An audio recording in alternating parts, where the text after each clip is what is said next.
What is up, awesome people, and welcome back to Wi-Fi Wednesday Shenanigans.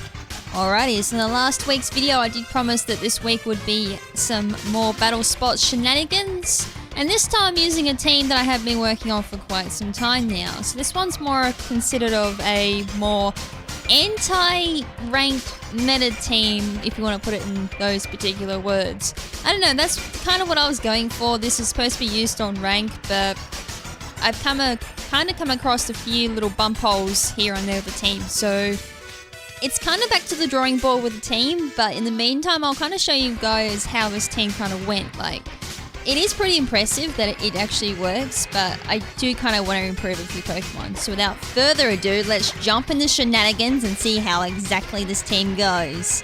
Alright, so we got our first challenger here. So this was the first match I think I did with this particular team, and I didn't actually do it until a live stream we did over on Pimp Knight's channel, so that's how late I was to getting around to doing this team. Anyways, I'm going to lead with a Vivillon and a Weavile, so most likely the Vivillon will be Focus Sash with Sleep Powder, Quiver Dance most likely, and all the fun stuff that you normally see in single battles. So yes, I went for Heat Wave there on the Tornadus.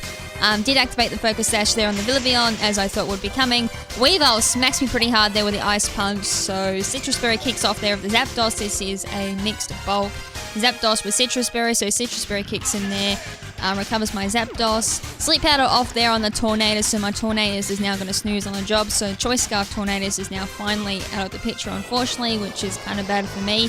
That was my only way of really outspeeding that Weavile there. So I'm still snoozing on the job there, but I do have the Tailwind up there on Zapdos, so I can pull off a fast Thunderbolt there and take out the Vivillon, which was more of a threat than the Weavile there, because I'm thinking on the lines of putting my whole team to sleep, which is kind of not fun. So unfortunately, I am going to lose my Zapdos here to an Ice Punch my Weavile. That's kind of not real too threatening to me in my eyes. I mean, I did get rid of that Vivillon, which was, as I said, a bit more of a threat in my mind. But anyways, they're going to send in their Barbaracle as I sent in my Metagross, which is a Choice Band beast. So anyways, my Tornadus luckily wakes up there. That actually might make a big difference to this battle. Heat Wave gets thrown off there, hits both targets, Weavile and Barbaracle, and takes out the Weavile, which was the second biggest threat. So that was like, yes! Anyways, Iron Head here on the Barbaracle is going to be neutral, and I get the flinch as well, which is like, yay! And their last Pokemon is Blaziken, which is definitely going to be the Mega Blaziken. So I'm assuming they're going to go for the Protect here, or they're going straight for the attack, figuring out that my Tornadus is, of course, Choice Scarf, so I am locked into Heat Wave. No Protect there, so I think they might have figured out I was Choice Scarfed or choiced in some way, so they could live the Heat Wave from my Tornadus. And I do get the crit there on the Blaziken. Still doesn't do that much, but it's still pretty impressive otherwise. So the Iron Head here, thanks to the Tailwind, I'm still able to outspeed that Blaziken due to Blaziken's very, I guess, average speed stat. It's not really impressive until it starts getting those speed boost up. Blow, I couldn't think of them. I blanked. Anyways, that Flare Blitz was like devastating and like just devastated my Metagross, but it is enough to take itself out from the recall damage. So there we go. There is game one. So I did lose two Pokemon there. I only had my Sceptile left, so that's a shame I didn't get to show off the Sceptile Tornadus core, but regardless, I couldn't really show it off in that match because there was no one really to kind of show that core off to. But anyways, we got this battle, which definitely shows off the core, so let's get to it and see how the beauty unfolds, I guess I could say. So anyways, they're going to lead with the Salamence and the Thundurus lead, which I'm going to counter with the Tornadus and Sceptile lead. So that's definitely going to be Mega Salamence and Thundurus. Thundurus will definitely go for the Thunder Wave there, probably not predicting the Mega Sceptile lead, since I did have a Gyarados in my team as well. So probably predicting I had a Mega Gyarados instead of the Mega Sceptile. So this is definitely going to put a big dent in his plan, since most of the time Thundurus does go for the T-Wave and Swagger to annoy people, Hidden Power, Ice, and Swagger, if I haven't already said that, to just annoy everyone's day, and Thunderbolt is usually its main attack. Alright, so since the Thundurus, I'm assuming, went for the Thunderbolt, I think my Lightning Rod kicks in and my Sceptile does get the special attack boost, so that is now at some massive special attack boost. So Hidden Power Ice here is absolutely going to demolish that Mega Salamence. Oi, oi, oi, that probably would have lived if I didn't have the +1, I'm pretty sure, because I'm not really that invested in special attack from what I can remember. But anyways, their Darmanitan is going to come in. That Thunderous is going to protect itself because it's definitely fearing my +1 Skeptile now that they know it's got Hidden Power Ice. I'm going to protect there, just fearing like a Flare Blitz from that Darmanitan. I'm locked into Hidden Power Ice, unfortunately, so no there for me since it can protect. Swagger there just to be a real pain in the rear side, so my Tornadus is going to raise its attack by +2, not the real main focus there, just trying to annoy me with Parafusion, which of course I can't pull off since I do have Lightning Rod on Skeptile. So unfortunately I hit myself there in confusion. Even without the Para Hex there, it's still going to really annoy me there. Alright, so that Darmanitan is going to get absolutely demolished by the Dragon Pulse there, so I don't know if Max Health would have saved it. But anyways, this annoying thing comes in. Since I'm locked into Hidden Power Ice, there's not really much I can do there, so I'm going to swap out there, go into my Zapdos, because I do have Heat Wave on Zapdos, so I can hopefully hit that thing. Even without any special attack investment, I should be able to take that out.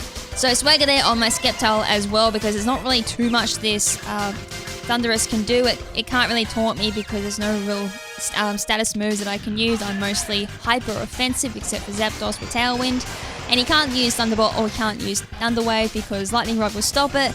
And that's pretty much all the Thunderous is going to do, and it's going to go down to a Dragon Pulse. So Gyro Ball there from the Therathorn isn't going to do too much at all to my Zapdos. I'm not really the most fastest Zapdos in the world.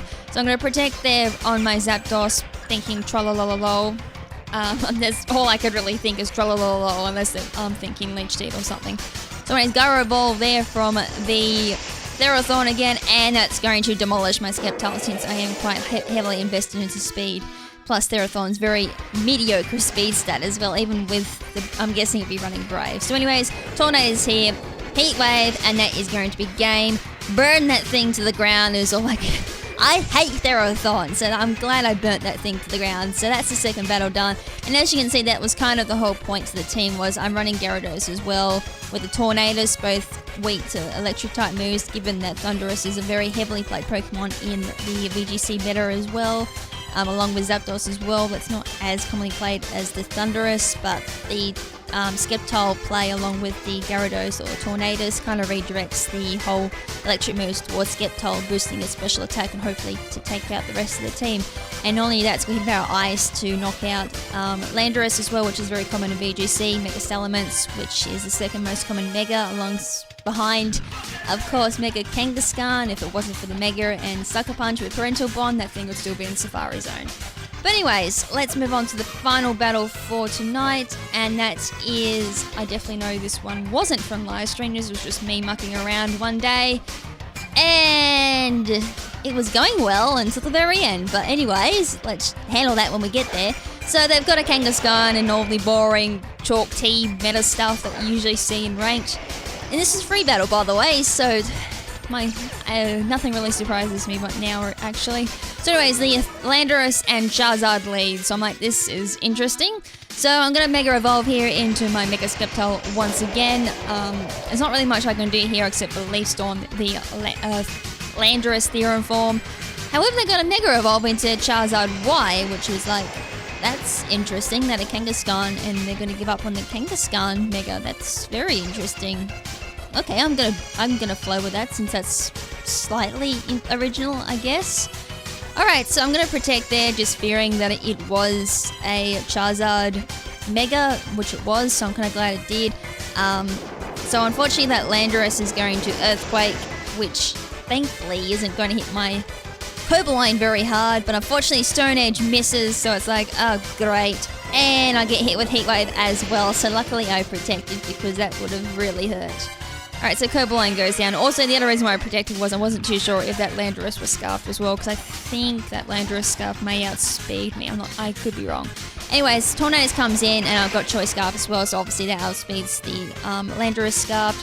So I hit the Charizard, and of course, that what I was thinking was correct, that Landorus is definitely Scarfed, because it did outspeed my Skeptile, which is made to outspeed most threats, but not Scarfed Landorus, unfortunately. Hidden Power Ice does demolish the Landorus thanks to ×4 weakness, and since I scouted out the Choice Scarf, I knew it was going to definitely go down since the Soul Vest Landorus does often live the Hidden Power Ice.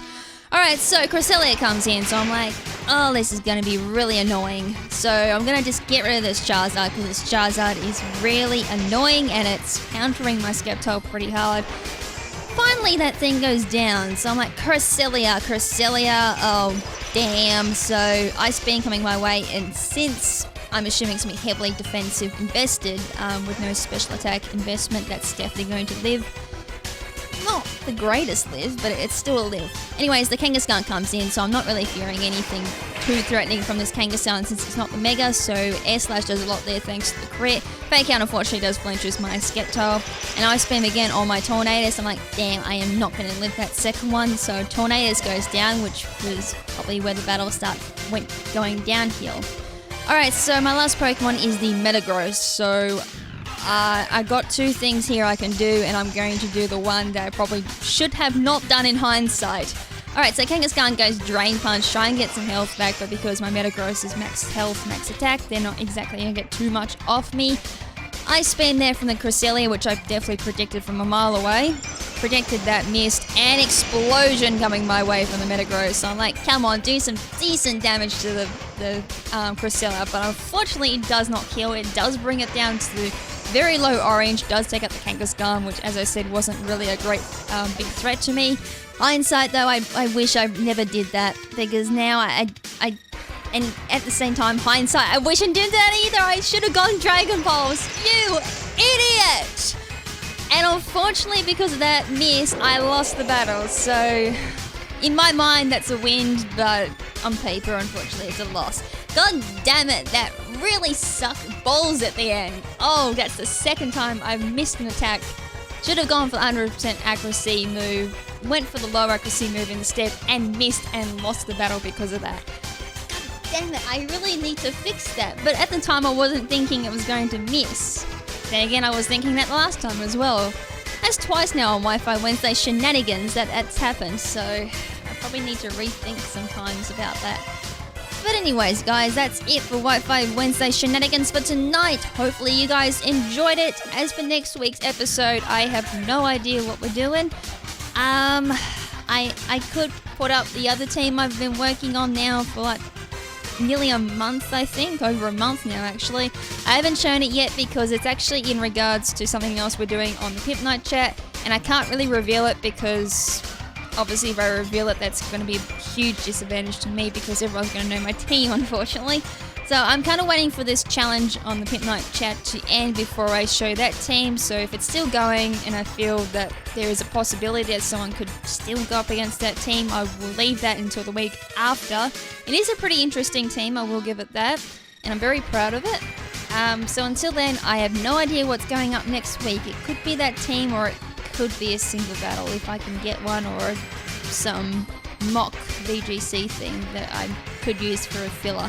I ain't too sure because I ain't thinking that far just yet.